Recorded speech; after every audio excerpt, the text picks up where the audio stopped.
Here we have question 3 from the Mathematics Paper 1 DBE November 2023 exam.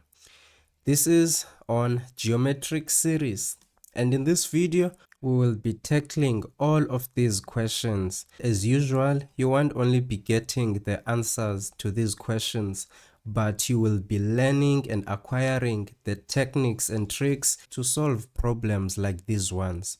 So let us not waste any time and just head straight into it. Here we are given the geometric series 3 plus 6 plus 12 to n terms. 3.1.1 says write down the general term of this series, which is pretty much straightforward, right? So we know that in order for us to work out the general term of a geometric series, we need to know the first term of that series, and it's equal to 3 in this case. Secondly, we must work out the common ratio of the geometric series, and we can find that by dividing the second term, which is 6, with the first term, which is equal to 2. Alternatively, we can also take the third term and divide it by the second term, and as you can see, that will also be equal to 2. And then we know that the general term for a geometric series Tn is equal to a multiplied by the common ratio to the power of n minus 1. So we simply need to substitute in our values here, and this will be the general term of this series. Now, 3.1.2 says calculate the value of k such that, and we are given this equation with a sigma notation, and we can read it as follows. This is the sum from p equals to 1 to k of 3 over 2 into 2 to the power of p equals to 98,301. And you must remember that a sigma notation is simply a shorthand way of representing a sum. So in this case, we have a sum of terms that are given by the expression that is in front of this sigma symbol. This sum begins with the term for p is equal to 1 and ends with the term where p is equal to k, as given by this starting index and that end index respectively. The best way to approach such a problem to avoid mistakes is to work out at least 3 terms of this series, and then from there you can use the equation for the sum of n terms. So basically, you can take what is in front of the sigma symbol as the general term of the series. So as I have said, to make this easy, the first thing that we are going to do is to work out the first 3 terms of this series. Is going to be 3 over 2 into 2 to the power of 1. So we simply make p equal to 1. The second term is going to be 3 over 2 into 2 to the power of 2. And obviously the third term is 3 over 2 into 2 to the power of 3. And then the last term, as we had already discussed, is going to be 3 over 2 into 2, but now p must be equal to k. So clearly the first term here is going to be equal to 3. The second term is 3 into 2 squared, so 2 squared is 4, and 3 multiplied by 4 is 12, divided by 2, that is equal to 6. And then here we have 2 to the power of 3, which is 8, and then 8 multiplied by 3 is 24, and 24 divided by 2 is 12. So as you can see, this is still the same geometric sequence that we are given in this question, just that now they have represented it by a general term which looks different but as you can see, it is equivalent to what we have worked out in the previous question because it's giving us the same geometric series. And then our last term, we can just simply leave it as it is because we cannot simplify that. What we are being told here is that if we were to add up all of these terms up to this k term, then this would be equal to 98,301. What we can do is we can now represent this sum using the formula for the sum of the nth terms for a geometric series. And as you know, the sum of the n terms for a geometric series can be given by a into r to the power of n minus 1 all divided by r minus 1. And this is the formula to use if r is greater than 1, which is exactly the case here because the value of r is equal to 2. And also remember that a is equal to 3. So now we can just simply substitute in everything. So our sum is equal to 98,301. So here we'll substitute 98,301. The first term is equal to 3, r is equal to 2, and n is equal to k here because the last term is term number k. This means that the number of terms for our sum is equal to k. And then r equals to 2, and then we minus 1. So we simply need to solve this equation here. And in the denominator, we have 2 minus 1, which is equal to 1. So we can ignore that. Now, what we can do is we can also divide both sides of the equation by 3. So I'll just take out my calculator so that I can work out 98,301 divided by 3. So this is equal to 32,767. And then on this side, we'll be left with 2 to the power of k minus 1. And so the next thing is to transpose negative 1 into the left-hand side. And of course, that is going to give us 32,768 equals to 2 to the power of k. And now what we can do is we can try to write 32,768 as an exponential number with a base of 2. But there is also a simpler and smarter way of doing it, which is by using a log. And for that, just remember that with logs, generally, if you've got an equation, for an example, b to the power of y equals to a, we know that b here is the base and y is the exponent.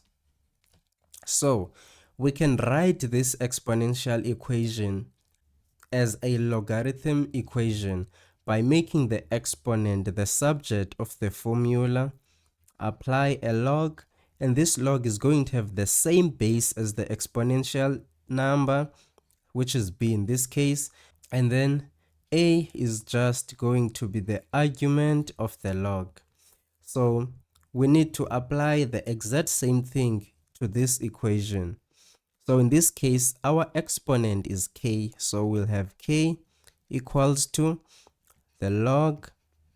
The base is 2, so this log will have a base of 2, and the argument of the log will be 32,768. This is going to directly give us the value of k. So let us just input it into our calculator. So we need to use this particular log key, insert the base of 2, and then 32,768. And the answer is 15. Okay, so it basically means that 2 to the power of 15 is equal to 32,768. Anyway, this would be our answer to this problem. K must be equal to 15. Now let us jump into the next question, which is 3.2. Here they say a geometric sequence and an arithmetic sequence have the same first term, the common ratio of the geometric sequence is 1/3. The common difference of the arithmetic sequence is 3. The sum of 22 terms of the arithmetic sequence is 734 more than the sum to infinity of the geometric sequence. Calculate the value of the first term, and that's 5 marks. So let's see how we can tackle this question. They are basically telling us here that we've got a geometric and an arithmetic sequence which have the same first term. Okay, so maybe let us try to write all of this information down in a way that will make it easy for us to understand what is going on here. So we've got a geometric and an arithmetic sequence. With a G, I will represent the geometric sequence, and with A, I will represent the arithmetic sequence.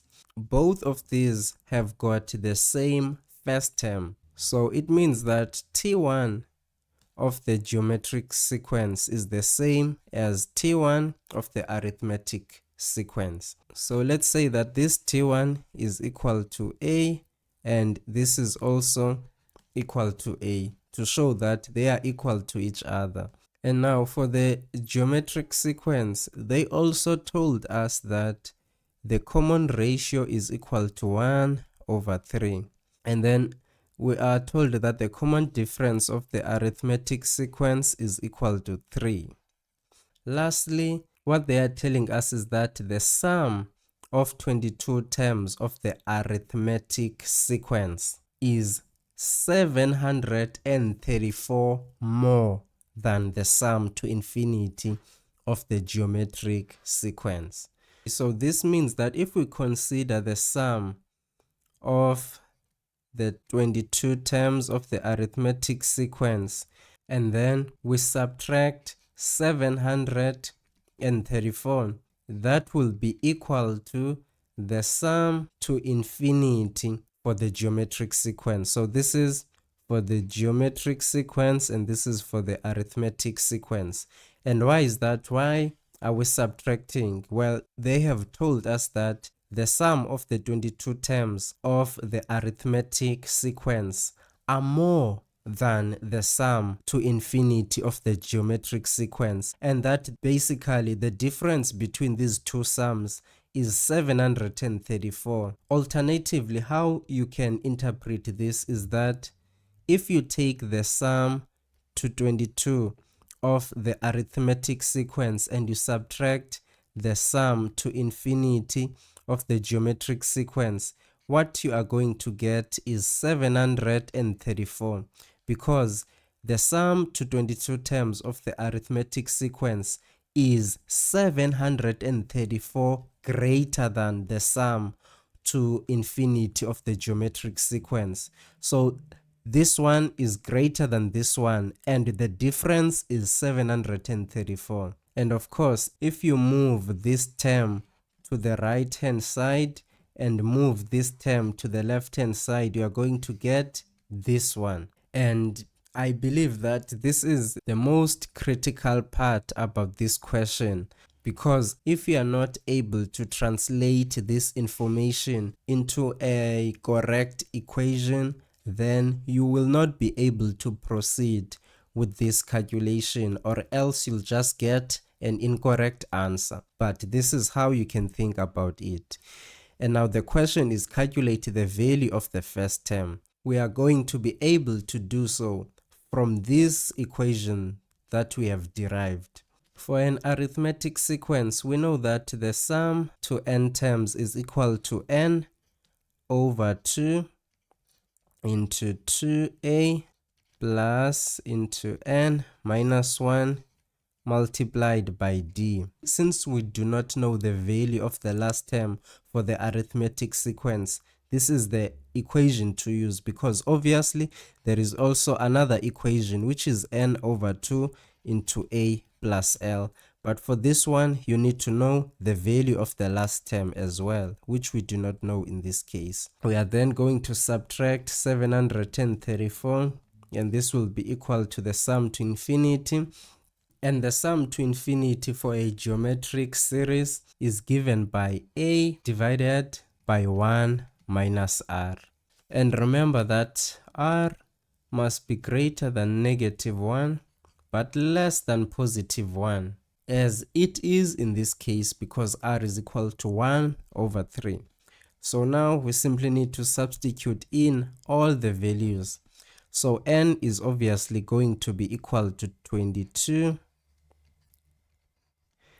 A is equal to A. We do not know the value of the first term. So n is 22. And D is equal to 3. And then we subtract 734. And A is just A. R is 1/3 for the geometric sequence. And so now we simply need to work on this equation up until we can get the value of A. So starting on the left hand side, we know that 22/2 is 11. And then we have 2A. And then 22 minus 1 is 21 multiplied by 3. So let's use a calculator. 21 multiplied by 3. So that's equal to 63. So we have plus 63 here, and then minus 734, which is equal to A over 1/3. But what is 1 minus 1/3? That is equal to 2/3. So here we have A divided by 2/3. So we can simply write this as 3A/2. If you don't understand why this is the case, this is how you can think about it. We can write this as A divided by 2/3. And from the basics of division of fractions, we know that when working with something like this, you can take the first term as it is, and then you change the division to a multiplication, and then you write the reciprocal of the second term involved in the division. So the reciprocal of 2/3 is 3/2, and there you have it. You have A multiplied by 3, which is 3A, and then divided by 2. So here we have 3A/2. Now we must multiply by 11 into this bracket. So 11 multiplied by 2A is 22A. And then what is 11 multiplied by 63? As you can see, that is equal to 693. And then we drop down -734. And on this side, we still have 3A/2. Now, let us combine the like terms. So let's take 3A/2 to the left-hand side because it's a like term with 22A. So if we combine them, we'll have 22 minus 3/2, which is 41/2. So we'll have 41/2A. And then we need to combine 693 and -734, which is equal to -41, and then transpose that to the right hand side. So it will be +41. Okay, now as you can see, all that is left for us to do is to find the final answer. And the easiest way that you can do this is, as you can see, we have 41 on both sides of the equation. So let's just cancel that out. And then we are going to be left with A/2 is equal to 1, which means that A is equal to 2. Therefore, the first term of the geometric and arithmetic sequence is equal to 2. So that is it for this session, guys. As usual, please make sure that you like the video and you subscribe to the channel if you haven't done so. And if you have any questions and you'd like to give me some feedback, please go ahead and leave me a comment. Thank you guys. See you on the next one.